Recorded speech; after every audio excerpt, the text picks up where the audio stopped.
What happens when the man you kick off a flight owns the airline? A black CEO dressed for comfort is publicly humiliated and denied his first-class seat by a flight attendant and an arrogant pilot. They thought he didn't belong, but they just made the biggest mistake of their careers, because in the next 10 minutes, he's not just getting an apology. He's grounding the entire plane and firing the crew on the spot. This isn't just a story of disrespect. It's a story of power and the moment karma delivered a bill that bankrupted 2 careers. Marcus Thorne loved flying. He hated airports. He stood near the windows of Chicago O'Hare's Terminal 5, looking out at the ballet of steel birds. He was a man who owned a Gulfstream G650, a jet he affectionately called the Arbitrator. Yet here he was, booked on a commercial flight. Global Airways Flight 901, Chicago to London. He was flying commercial for a simple twofold reason. First, his G650 was in Savannah for a scheduled C-check. Second, and more importantly, as of 9:00 a.m. Central Time this very morning, his private equity firm, Astria Holdings, had finalized its $4.2 billion acquisition of Global Airways. He was, as of 3 hours ago, the new owner of the entire financially troubled airline, and he wanted to see his new purchase from the inside. Marcus believed in go see. He didn't trust a spreadsheet to tell him the truth. He trusted his own eyes, and his eyes were telling him that O'Hare's Global Airways lounge was tired. The carpet was worn. The coffee was bitter. The staff looked as burnt out as the 1990s era wood paneling. He was dressed in what his COO David called his stealth wealth uniform, a $2,000 black Loro Piana cashmere hoodie matching joggers and a pair of pristine limited edition Nike Airs that cost more than most people's car payments. He wore a simple Patek Philippe, watch its leather band, unassuming. To the untrained eye, he was just another traveler. To the trained eye, he was a paradox. He was on the phone with David, now his voice low. David, the leverage ratio is solid, but the operating margin on the transatlantic routes is pathetic. I'm looking at the lounge right now, and I see why. It's a dump. We're losing premium customers before they even board. David's voice crackled on the other end. That's what you're there to see, Marcus.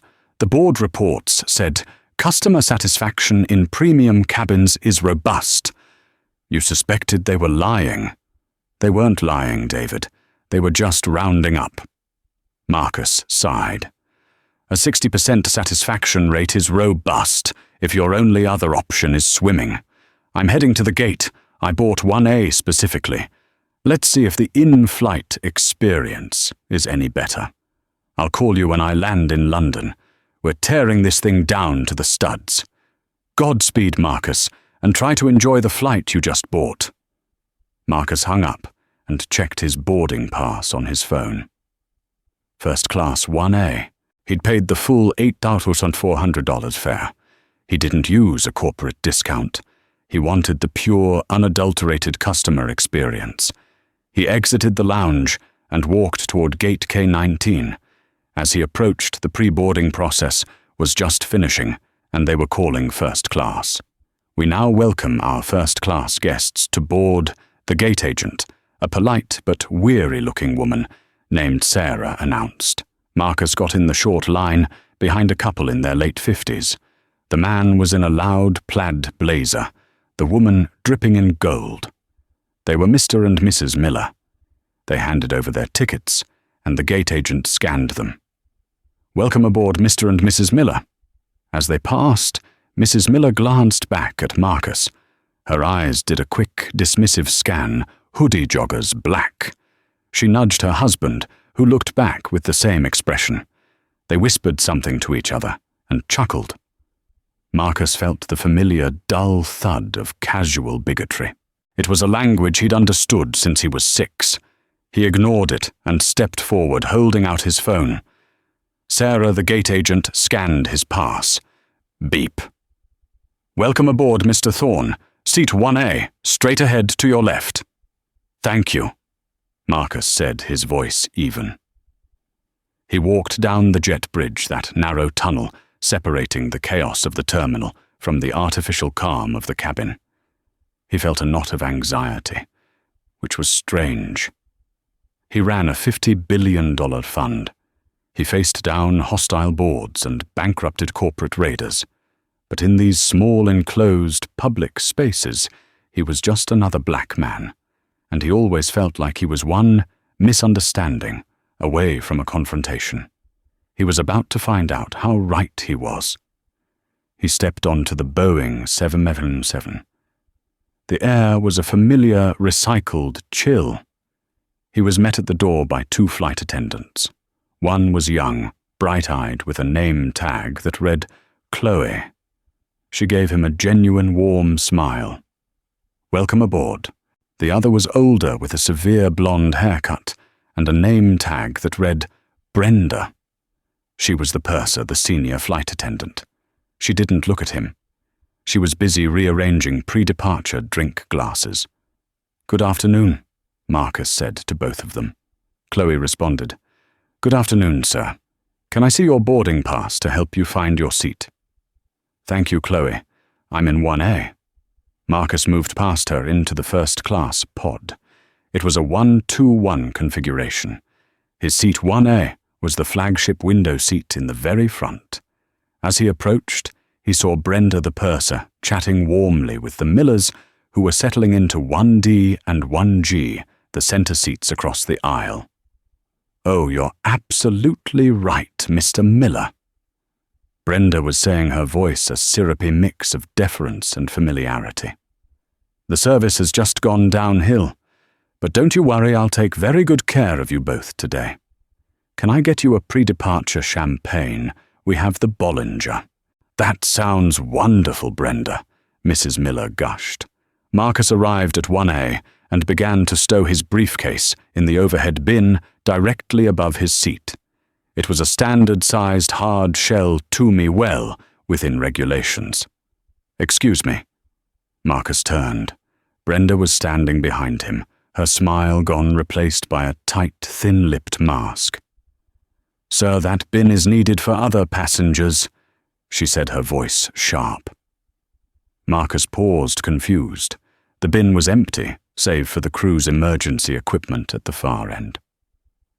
"It's the bin for my seat," he said simply. "That bin is reserved." Brenda snapped her voice, low but piercing. "You'll need to put your bag in the bin further back." Marcus looked back at the bins over row 2, which were already filling up. "This is a regulation carry-on, and it's the assigned bin for seat 1A. It fits perfectly." He gestured to the empty space. Brenda's eyes narrowed. She was performing for the Millers, who were watching with undisguised interest. "Sir, I need you to listen to me," she said, as if to a child. "I am the purser on this flight. That bin is not for you. Now, if you can't follow a simple instruction, we're going to have a problem." The racism was so casual, so blatant, it was almost banal. He wasn't Sir. He was Sir with a capital S, dripped in condescension. He was being instructed. "There seems to be a misunderstanding," Marcus said, keeping his voice dangerously calm. He refused to be the aggressive black man she was trying to paint him as. "This is my seat. This is my bin. I am placing my bag here."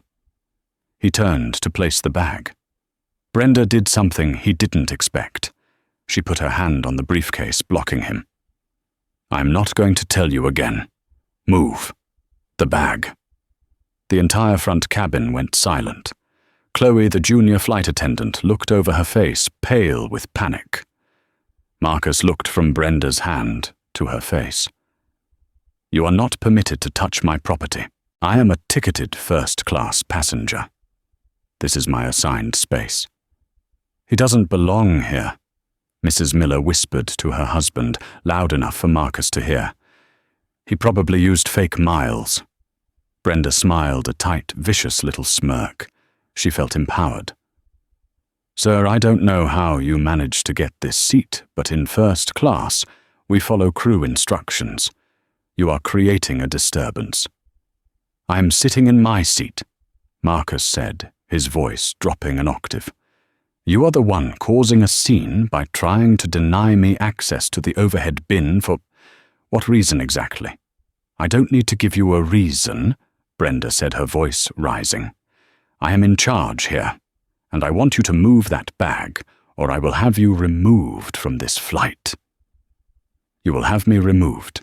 Marcus asked, an eyebrow raised. "For putting my bag in the correct bin?"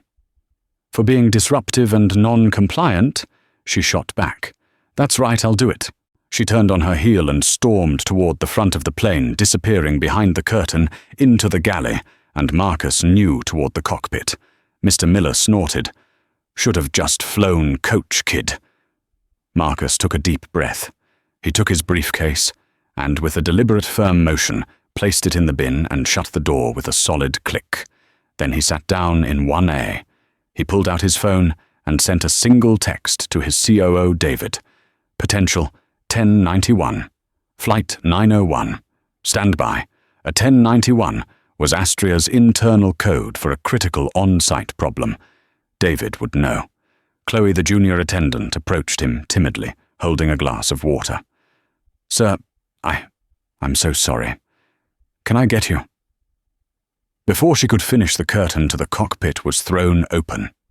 Brenda emerged, but she wasn't alone. She was followed by a tall man in a crisp white pilot's uniform. His hat was on, and his face was a mask of thunderous self-importance. His name tag read, Captain Gregory Hayes. He didn't walk into the cabin. He strode. He pointed a thick finger directly at Marcus. "You, grab your bag, you're off." The bluntness was staggering. Marcus looked up at the man who, for the next 8 hours, was supposed to be responsible for 300 souls. "Excuse me, Captain," Marcus said. "Don't excuse me, Captain. Me." Hayes barked. "My purser, Ms. Sullivan, who has been with this airline for 22 years, tells me you are being aggressive, non-compliant, and harassing my crew. I will not have it on my flight. I want you off. Now." Marcus looked calmly from the captain's enraged face to Brenda's triumphant one. She was standing behind him, arms crossed the victor. "Captain Hayes," Marcus began, his voice a low, steady baritone that he usually reserved for hostile boardrooms. "I am a ticketed passenger in seat 1A. I placed my bag in the overhead bin designated for 1A. Your purser, Ms. Sullivan, physically blocked me and demanded I move it for no discernible reason. When I calmly refused, she accused me of being disruptive. I have not raised my voice. I have not threatened anyone. I am, in fact, the one being harassed." Captain Hayes's face turned a deeper shade of red. He was not a man who was used to being questioned. He was the captain. "I don't have time for this," he spat. "I have a flight to London. I'm not going to argue with a passenger who can't follow simple rules. Brenda says you're a problem. That's good enough for me. We're not debating this.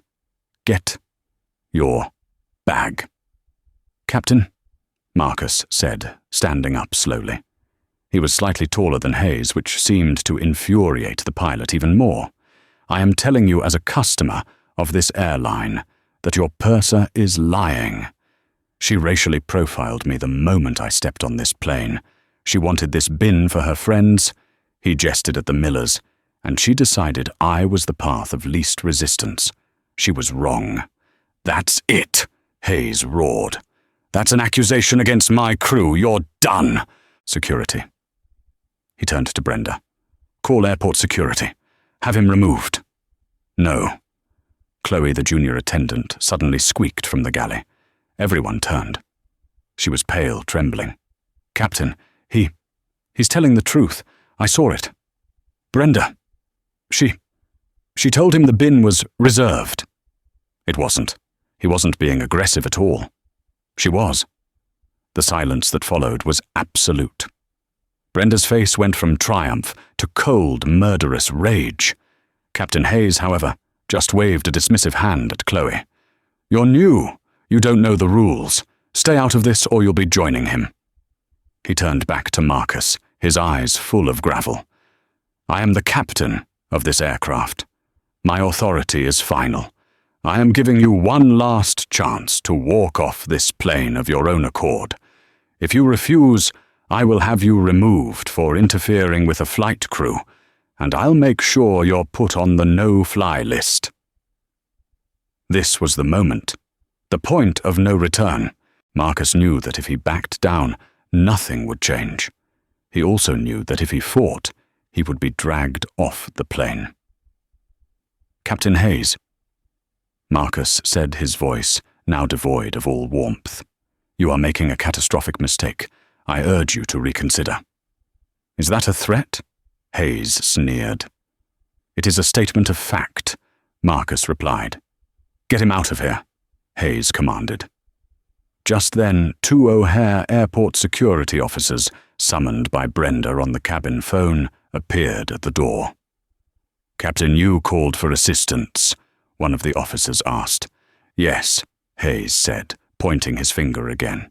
"This passenger. He's being disruptive, non-compliant, and I want him removed from my flight. He's refusing to deplane." The 2 officers, one a heavy-set man named Peterson, the other a younger woman, looked at Marcus. He stood in his expensive joggers and hoodie, holding his briefcase. He did not look like a threat. He looked calm. "Sir Officer Peterson began, the captain has asked you to leave the aircraft. You have to come with us." Marcus looked at the officers, at the captain, at Brenda, and at the entire first-class cabin, which was now shamelessly filming the incident on their phones. Mrs. Miller's phone was particularly prominent, a smug grin on her face. "Officers," Marcus said, "I am a paying customer. I have done nothing wrong.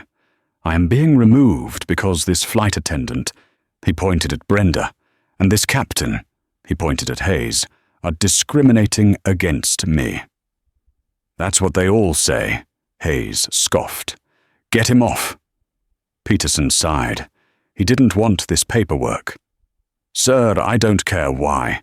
The captain is the ultimate authority on his plane. If he wants you off, you're off. Now, are you going to walk, or are we going to have to carry you?" Marcus thought about his options. He could make a scene. He could yell. He could resist. But that's exactly what they wanted. That would be the aggressive behavior they could use to justify their actions. The old path was to take the humiliation deplane and sue. But Marcus wasn't on the old path. He was on a new one, the one he had just purchased. He nodded slowly. "I will walk. But let the record show I am deplaning under protest, and every single person here," his eyes swept the cabin landing on the Millers, "is a witness to this." He picked up his briefcase from the seat. "Oh, and you'll need this," Brenda said, her voice dripping with venom. She reached into the overhead bin, grabbed his briefcase, and threw it into the aisle. That was the line. The security officer Peterson flinched. Even he knew this was wrong. Marcus looked at his bag on the floor. He looked at Brenda. He didn't say a word. He bent down, picked it up, and walked toward the door. As he passed Captain Hayes, he stopped inches from his face. "You're fired," he whispered, so low only Hayes could hear it.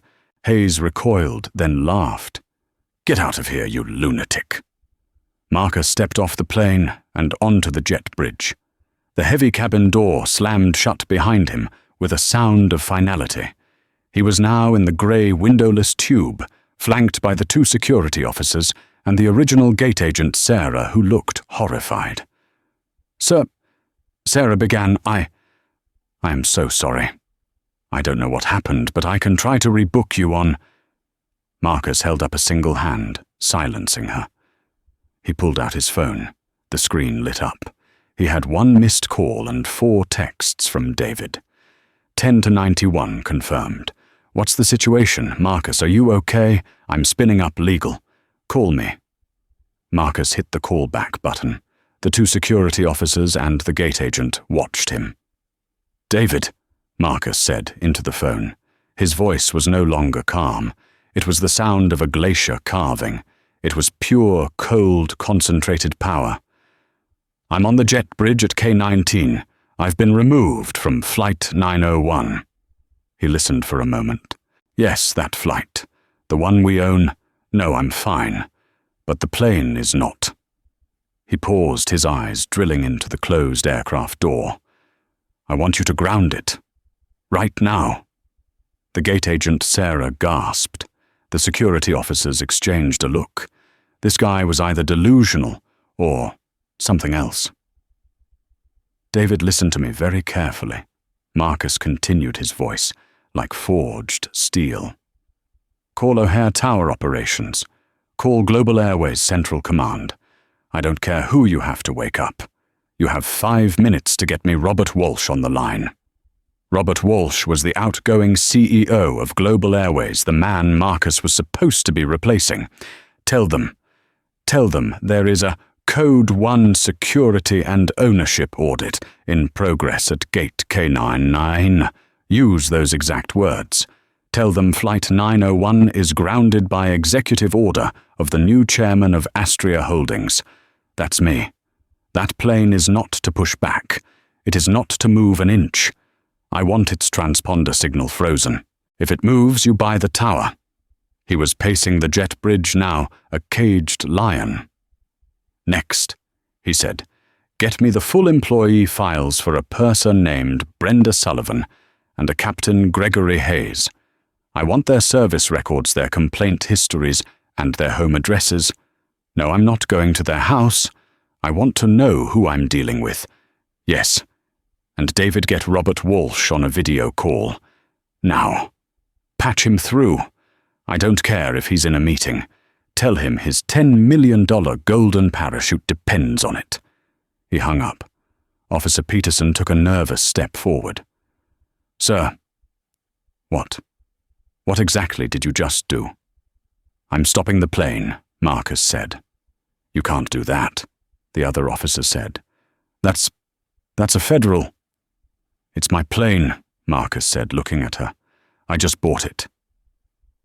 Inside the plane, Captain Hayes had returned to the cockpit. The door was closed. The passengers were settling in. "Cabin crew prepare for pushback," his voice came over the intercom. Brenda, a smug smile on her face, began her safety demonstration. "Ladies and gentlemen, welcome to Global Airways." Bing! The intercom interrupted. It was Captain Hayes again. His voice was different. Not angry, confused. Ladies and gentlemen, apologies. We seem to have a slight delay. The, tower has instructed us to hold at the gate. We're not sure why. We'll let you know as soon as we know." Brenda's smile faltered. A hold from the tower. Not a maintenance issue. Not a passenger issue. The tower, on the jet bridge, Sarah's computer terminal, suddenly lit up with a flashing red message. She read it, and her blood ran cold. "FLT 901. Hold. Gate K19. Do not push. Do not move. Await exec directive. Astria Holdings." Sarah looked up from her screen at Marcus Thorne, who was standing by the window staring at the plane. His phone buzzed. He looked at it. "Robert," he answered. "Good.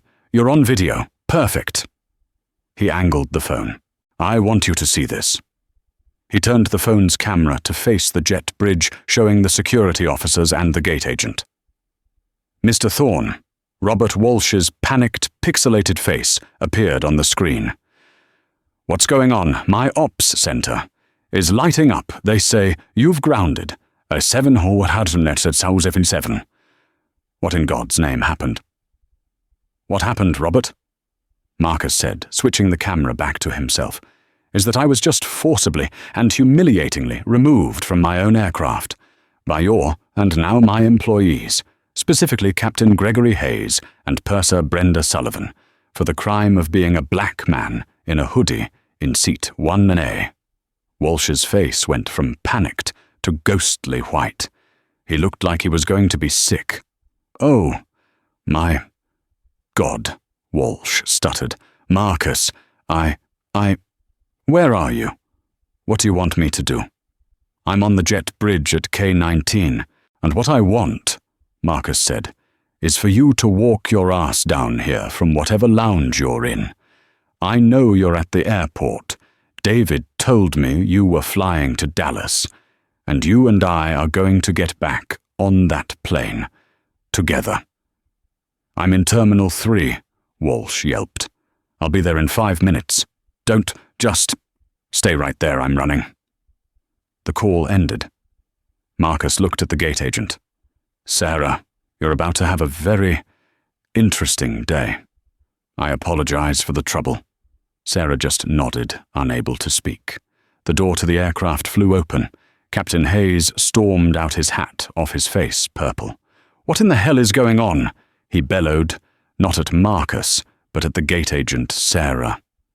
"My ops manager just told me my flight is grounded by Astria Holdings. Who is that? What did you tell them?" Marcus Thorne stepped out of the shadows. "That would be me, Captain," he said. Hayes's head snapped around. You're still here? I thought You did this?" "I did," Marcus said. "How?" Hayes screamed. "Who the hell do you think you are? You called in a bomb threat, you son of a—" "I am the man who signs your paycheck," Marcus said, his voice flat. Or more accurately, the man who was going to sign your paycheck. Astria Holdings is the private equity firm that finalized its acquisition of Global Airways at 9 a.m. this morning. My name is Marcus Thorne. I am the CEO, and you, Captain, are on my jet bridge on my plane at my gate.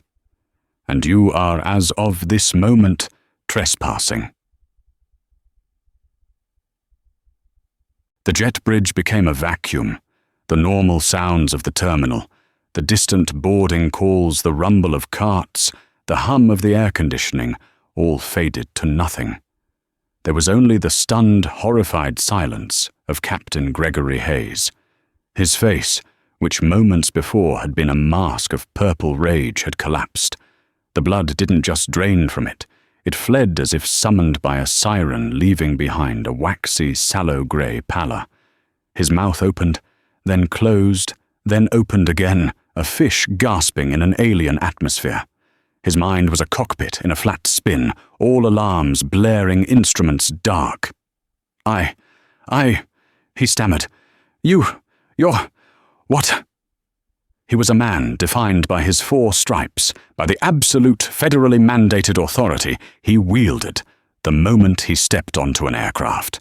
That authority was his religion, and the man in the hoodie had just declared himself God. It was impossible. It was a lunatic's threat. Brenda Sullivan, hearing the commotion from the galley, had followed her captain out onto the jet bridge. She hadn't heard Marcus's quiet, devastating statement. She saw only her captain looking pale and the passenger who was still here. Her arrogance, fueled by her recent victory, was at its peak. "Oh, for heaven's sake!" she snapped, placing her hands on her hips. "Captain, what's wrong? Did he threaten you? I knew it. Security." She rounded on Officer Peterson. "Why is this man still here? I told you he was unstable. You need to arrest him. Get him in cuffs." Officer Peterson and his partner took an involuntary step forward, their professional duty warring with their instincts. But before they could speak, a new sound shattered the tension, the frantic slap of expensive leather shoes on the jet bridge's grooved floor. "No, stop, everyone, stand down." A new figure burst through the gate door, sprinting with the undignified panic of a man watching his life's work burn. It was Robert Walsh, the outgoing CEO of Global Airways. His $5,000 suit was rumpled, his silk tie was askew, and a sheen of terrified sweat covered his bald head. He was flanked by 2 equally panicked airport operations managers who had clearly been swept up in his sprint from Terminal 3. He didn't slow down. He ran directly to Marcus, skidding to a halt, his face a mask of abject apology. "Mr. Thorne," he panted, his chest heaving. "Marcus, my God, I came as soon as I got your call.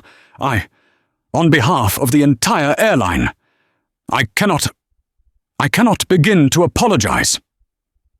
Captain Hayes and Brenda Sullivan stared, their world, which had already tilted, now inverted completely. "Robert Walsh." Hayes stammered, his brain trying to process the new impossible variable. "Mr. Walsh, what are you doing here? What is going on?" Walsh, who had been bowing and scraping to Marcus, spun on Hayes. The CEO's terror, having found a target, instantly converted into pure, undiluted rage. It was the rage of a man seeing his $10 million golden parachute evaporating before his very eyes. "What am I doing here? Captain Hayes!" Walsh shrieked, his voice echoing in the narrow metal tube. "I'm here to stop you from sinking the entire company. I'm here because my ops center went to Red Alert 1. I'm here because I got a call from the head of O'Hare Tower saying a Bogart code, an ownership-level audit, has grounded a 777 at the gate." He jabbed a trembling manicured finger at Marcus, who stood by silent, a grim witness to the unraveling. "Do you have any idea who this is?" Walsh screamed, spittle flying from his lips. He's a passenger," Brenda offered weakly, her voice a tiny confused squeak. The certainty was gone, replaced by a cold, creeping dread. "A passenger." Walsh laughed, a high-pitched, hysterical sound. "He's not a passenger, you imbecile. He's the owner. This is Marcus Thorne, the CEO of Astria Holdings. He bought the airline. The deal closed at 9 o'clock this morning. This airline, this plane, this gate, your uniform, your pension. He owns all of it. And you morons. You kicked him off his own plane." The silence that followed was absolute. It was the sound of two careers, two lives ending. Captain Hayes's legs seemed to give way. He staggered back, grabbing the jet bridge wall for support. The man he had barked at, the man he had threatened, the man he had dismissed as a lunatic, owned him. He looked at his hands. He was finished. Brenda's reaction was different. Her face went through a rapid, grotesque series of transformations. First confusion, then a sudden horrifying clarity. Her eyes darted to Marcus, really looking at him for the first time. She saw it all now in agonizing 20/20 hindsight. The $2,000 Loro Piana cashmere, the quiet, understated Patek Philippe watch that was worth more than her car, the air of absolute, unshakable authority that she had mistaken for arrogance, the calmness with which he had absorbed her vitriol. She hadn't seen a man in a hoodie. She had seen a stereotype she carried in her own head, and she had just broadcast that stereotype to the new chairman of the board. I, Hayes sputtered. First, his cowardice complete, he pointed a trembling finger at his purser. She told me, she said he was aggressive. She said he was a threat. I was following crew procedures. She lied. Brenda's head snapped toward him, her eyes wide with the betrayal. Marcus Thorne finally spoke. His voice, after Walsh's shrieking, was a block of ice. It was low, devastating, and final. "You were not following procedure, Captain Hayes," Marcus said, taking a slow step toward the broken pilot. "Procedure would have been to de-escalate. Procedure would have been to investigate. You are the captain. Your job is to think, not to be a blunt instrument for your purser's prejudices. You heard what you wanted to hear because you looked at me and saw the exact same thing she did. You saw a threat, not a customer." He stopped inches from the pilot. "I told you that you were making a catastrophic mistake. That was a diagnosis, Captain, not a threat. And when I passed you in the doorway, I told you that you were fired, that Captain Hayes was a promise." Marcus turned his cold, calm gaze on Brenda. She immediately collapsed. The rage, the arrogance, it all dissolved into a pathetic, desperate plea. The tears were instant, streaming down her makeup. "Please, sir, Mr. Thorne, please," she sobbed, clasping her hands together. It was a misunderstanding. I was trying to maintain order. Please, I have 22 years. 22 years with this company. My pension." Marcus looked at her, his expression not of anger, but of a deep, profound disappointment. "Your pension," he repeated the words hanging in the air. "That's what you're worried about. Not the fact that you racially profiled a customer. Not the fact that you lied to your captain. Not the fact that you assaulted me." "Assaulted?" she squeaked. "You put your hands on my property," Marcus said, his voice flat. "You physically blocked me, and then you threw my briefcase into the aisle. You are lucky I am not pressing charges. But you stand here after all that, and you plead for your pension." He shook his head, a look of grim finality on his face. "Miss Sullivan, you should have been worried about your pension when you decided to be a racist. You should have been worried about it when you decided I didn't belong in a seat I paid for on a plane I own. Your 22 years mean nothing, because in all that time, you clearly learned nothing about service, decency, or respect. You are the perfect example of the rot I am here to cut out." From inside the aircraft, in the front row of first class, two faces were pressed against the small porthole windows. Mr. and Mrs. Miller. They had been watching the entire drama unfold. Mrs. Miller's phone was no longer out. Her face was a mask of pure, unadulterated horror. She wasn't just a witness, she had been a participant. She had whispered the poison that had encouraged Brenda. And she, in her plaid and gold ignorance, had just watched the man she'd mocked as a rapper dismantle the lives of two people. Her husband was invisible, hidden in the shadow of the window, wanting only to disappear. Marcus had seen them. He would deal with them later. For now he had to finish this. He turned to the trembling CEO. "Robert." "Yes, Marcus." "Yes, Mr. Thorne." "Have Officer Peterson and his partner escort Captain Hayes and Ms. Sullivan to the Airport Operations Office. Revoke their badges. Suspend their flight privileges effective 30 minutes ago. They are not to set foot on another one of my aircraft, ever except as ticketed passengers in the last row of coach. Is that clear?" Walsh snapped his fingers at the airport managers. "You heard him get them out of here now." "You can't do this," Hayes blustered one last time, a pathetic echo of his former power. I will fight this. Get in line," Marcus said, turning his back on him, the dismissal complete. "Robert, Sarah, you're with me. We have a plane to get to London." Marcus was no longer a passenger. He was the chairman. He was in command. The jet bridge moments ago, a stage for his humiliation, was now his boardroom.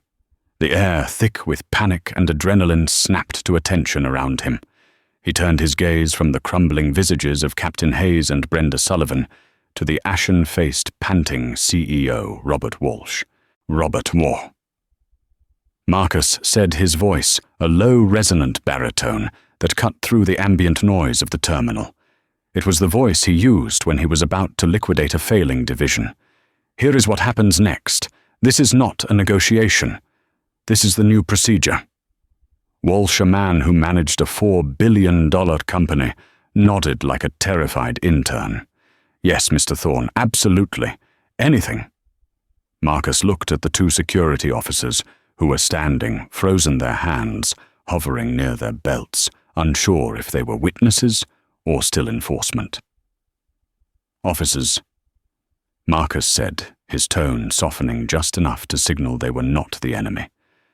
"Thank you for your professionalism. Your job is by and large to trust the authority of the flight crew.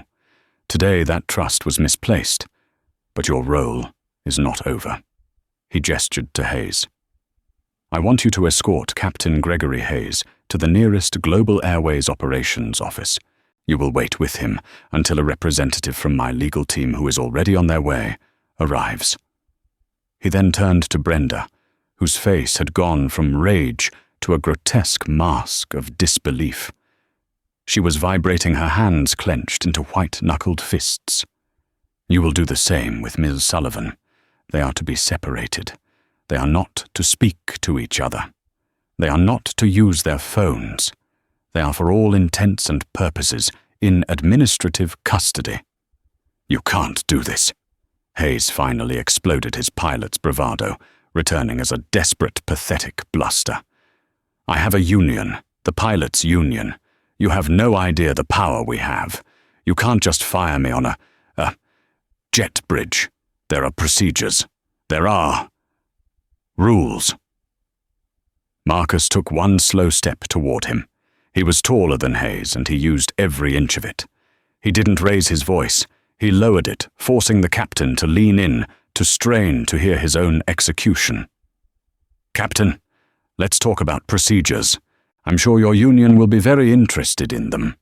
They'll be interested to know that you, as captain, abandoned the sterile cockpit rule to come into the cabin to berate a passenger before pushback.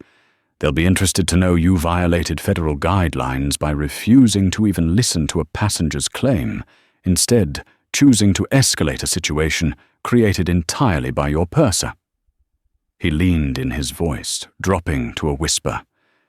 They'll be fascinated to learn that you threatened a passenger with placement on a no-fly list out of personal spite. And they will be riveted when they discover that the passenger you did this to was not only your new boss, but a man who now has access to your entire unredacted 25-year service record, which I assure you my legal team is pulling from the archive as we utter. Speak. Marcus's eyes were like ice. My team captain eats unions for breakfast. Your union will not save you.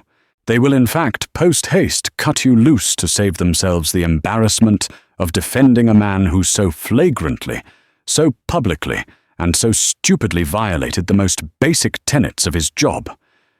You are a liability, and I, as the new owner, am here to cut liabilities. Hayes deflated. The color, the anger, the bluster, it all evaporated, leaving a hollow, grey-skinned old man. He looked at his hands, the hands that had held the yoke of a 737, and seemed to finally realize they would never do so again. Please, he whispered. No. Marcus said the word, a final slamming door. He turned to Brenda. And she was a different animal. She wasn't broken, she was cornered, and cornered animals are the most dangerous. You, she hissed, her face contorting. The professional mask was gone, shattered, revealing the raw, ugly bigotry beneath. This is insane. It was a mistake, a simple misunderstanding. You people, you're always so sensitive. You come in here, you don't know the rules, and you just want to make trouble. Looking for a handout. The word sensitive and the phrase, you people, hung in the air, a poison gas. Robert Walsh flinched as if struck. The gate agent Sarah put her hand over her mouth. Officer Peterson's eyes went wide. Marcus did not flinch. He just watched her, his expression one of profound, clinical pity. Thank you, Ms. Sullivan, he said, his voice chillingly calm. Thank you for clarifying. You've just confirmed on the record in front of 2 security officers, your CEO and a gate agent, that your actions were not a misunderstanding, but a deliberate, prejudiced judgment. You've just provided the for cause in your for cause termination. You've saved my lawyers a great deal of time. He nodded to the female security officer. Officer, please remove Ms. Sullivan. Her 22-year career is officially over. No, Brenda shrieked as the officer took her arm. "No, you can't. I have a pension. My life is with this airline. You can't take this from me." She began to sob, but they were not the tears of remorse. They were the tears of a tyrant who had just been overthrown, the wails of someone who had just lost their power. "You didn't lose it, Brenda," Marcus said, his voice following her as she was led away, her heels scraping on the jet bridge floor. "You gave it away. You threw it in the aisle right next to my briefcase." The jet bridge was suddenly blessedly quiet.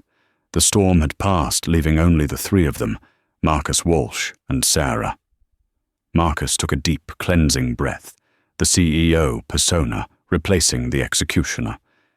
He turned to Sarah, the gate agent, who looked like she'd just survived a plane crash.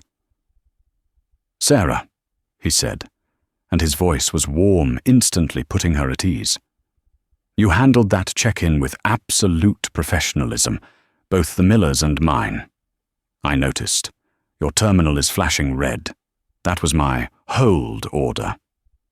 "Yes, sir, Mr. Thorne," she said, her voice trembling, but her eyes focused. It's still holding. Exec Directive, Astrea Holdings. Good. Now I need you to be the hero of the day. I need a new flight crew, a new captain, and a new lead purser. Scramble them. I don't care who you have to pull. I don't care what flight you have to delay, and I don't care what it costs. Get me the best. I want them at this gate in 15 minutes. Can you do that?" Sarah, who had been dealing with an entitled public and bad coffee all day, was suddenly confronted with a mission. Her training kicked in. She nodded, her fingers already flying over her keyboard. "Yes, sir. We have a reserve crew on standby. Captain Michael Russo and Purser Elena Vance. They're top tier. I can have them here in 10. "Excellent, Sarah. Do it."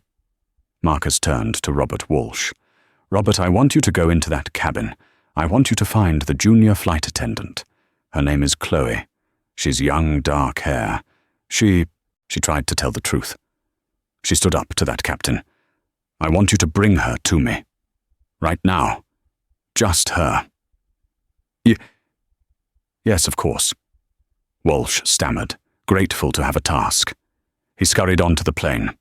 A moment later, he emerged, holding the curtain open for Chloe, the young flight attendant. She looked terrified, her face pale and streaked with tears. She thought she was being fired next. "Mr. Thorne." "Sir," she whispered, wringing her hands. Marcus gave her a gentle, reassuring smile. "Chloe. It's Chloe, right?" She nodded, trembling. "You did something in there." Marcus said, "That was incredibly difficult. You spoke up. You told the truth, knowing it would likely cost you your job. You stood up to your captain and your purser." "Why?" Chloe looked down at her scuffed shoes, then back up, meeting his eyes. Because it was wrong, sir.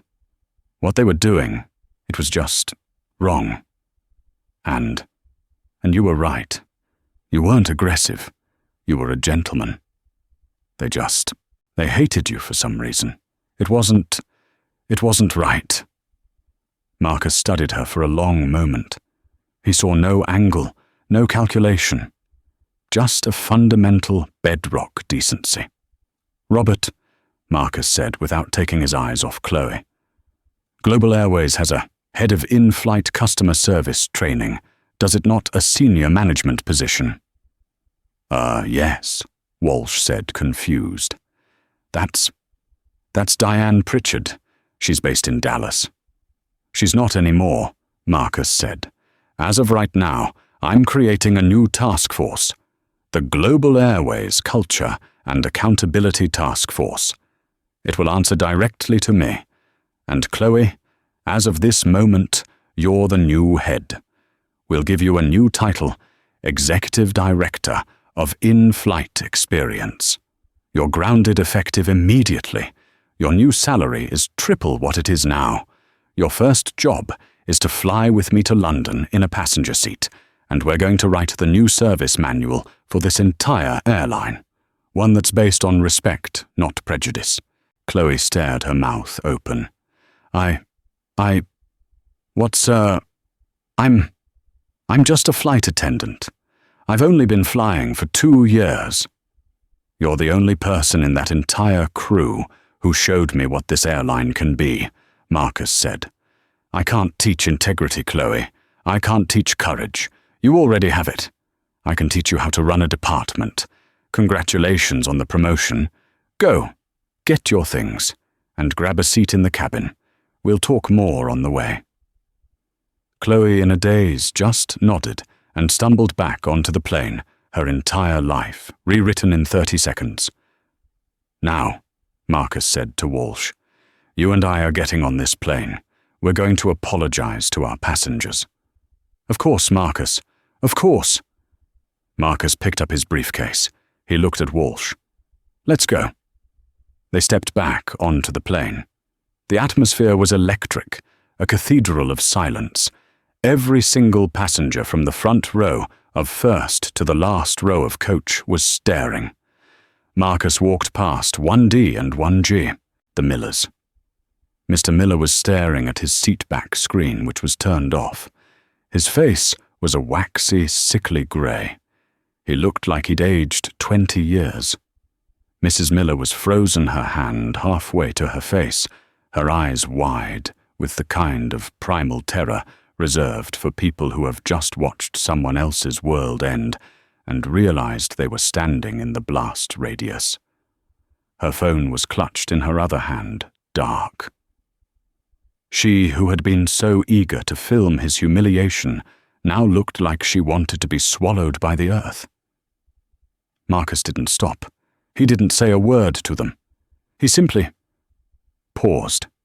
He paused for one single agonizing second and let the full weight of his presence, the full weight of their realization, land on them. He met Mrs. Miller's terrified gaze. He didn't scowl. He didn't smirk.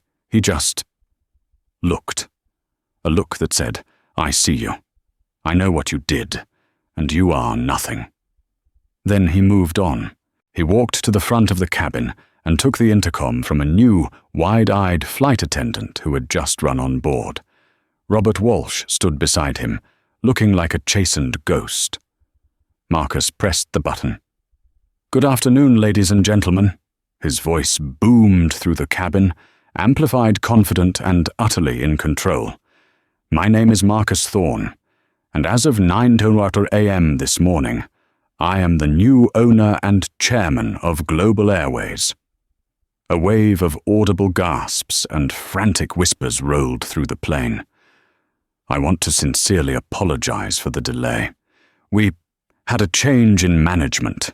You were all witness to a severe systemic customer service failure, and you may have seen me being escorted off this flight a few minutes ago. That was in fact me. He let that sink in. The man who was removed, he continued, was in fact the new owner. The two employees in question decided that, based on my attire and my appearance, I did not belong in first class. They were wrong. Those employees have been terminated, and I promise you their behavior is not and will never be the standard for this airline, not while I am in charge. He looked out at the sea of faces at the phones that were now openly and admiringly recording him. I bought this airline not because it was perfect, but because I see its potential. That potential lies in you, our customers, and in good employees like Chloe, who I'm proud to say I just promoted. But that work, the work of fixing this, starts today.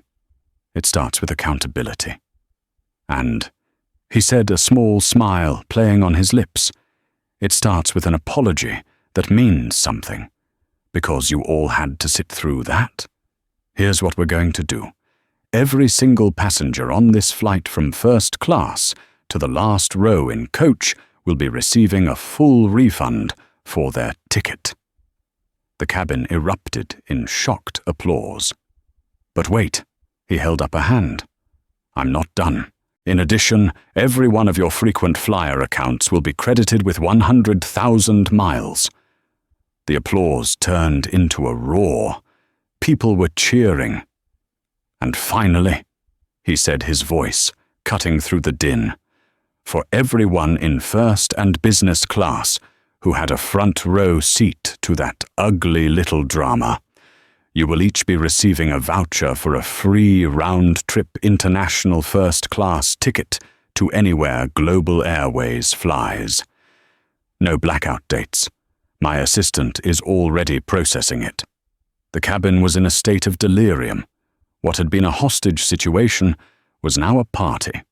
He had turned a PR catastrophe into the single greatest customer loyalty story of the year. We have a new crew led by Captain Russo on their way. We will be airborne shortly. Thank you for your patience.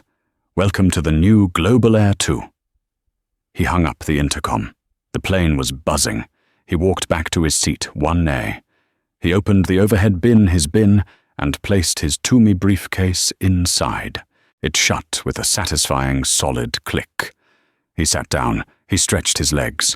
The seat felt earned. A moment later, the new purser, Elena Vance, appeared. She was sharp, professional, and had a warm, intelligent smile. Mr. Thorne, she said, her voice smooth. A profound honor, sir. We are ready to go as soon as Captain Russo is on board. May I get you a pre-departure? Well, anything at all. Champagne. A new pilot. Marcus looked up and allowed himself a genuine full smile. Elena, he said. It's a pleasure. Just a sparkling water, with lime. It's going to be a long flight. As she turned to get it, he pulled out his phone. He had 14 missed calls from David. He ignored them and sent a single text. Problem solved. New crew is on the way. And David, I've just promoted a junior FA to head a new internal culture task force. Clear my schedule for the next week.